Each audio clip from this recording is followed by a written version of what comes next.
Alright, so to set up dictation on a Chromebook, basically we just go down here and click on the time, and that will bring up our menu. Then you'll click on this little cogwheel here, which is our settings.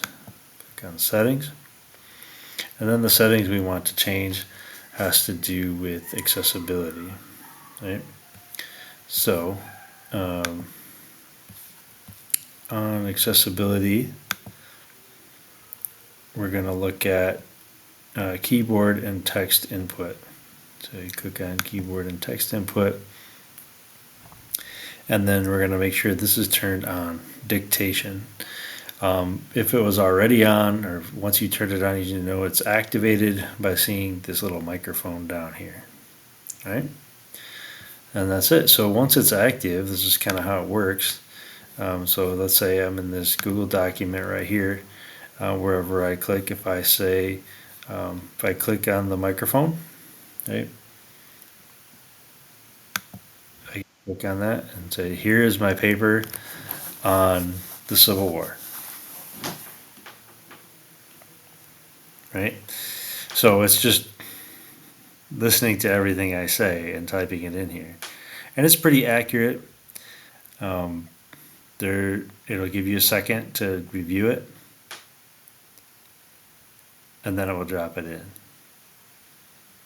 You do have to add punctuation, period.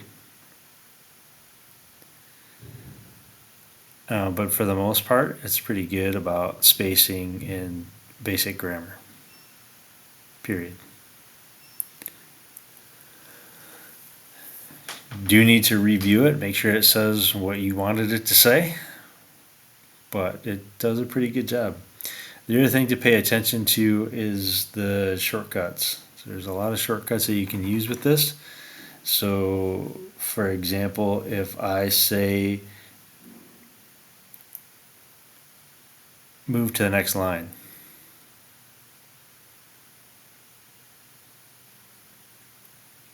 right, move to the next line,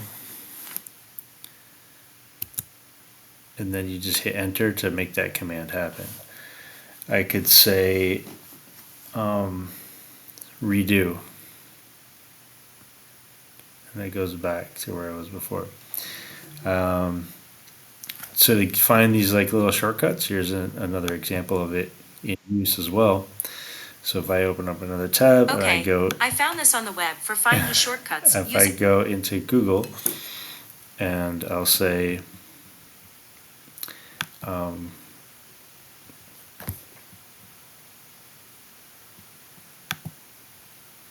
Chromebook help with dictation.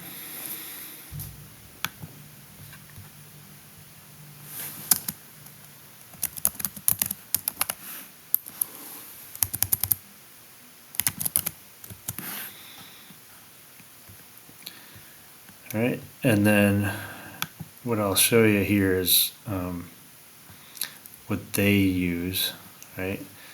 This is their little help page on that.